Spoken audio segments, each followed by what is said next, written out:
আসসালামু আলাইকুম বন্ধুরা, শুভ সকাল। আজকে আপনাদের দেখাবো যে আমাদের ইনকুবেটারের বাচ্চা কিভাবে ফুটে রেখে সকালবেলা ফেলে যায় বাচ্চা ফুটে বের হয়েছে। সব টাইগার মুরগির বাচ্চা একটা বাচ্চা। এলে আমাদের মেশিন, এই যে একটা মেশিন, এখানে আরেকটা মেশিন আছে, দুইটা মেশিন আমাদের টাইগার মুরগি।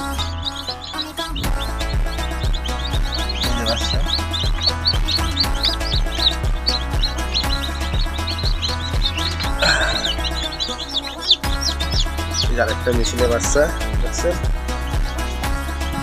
এই দেখুন।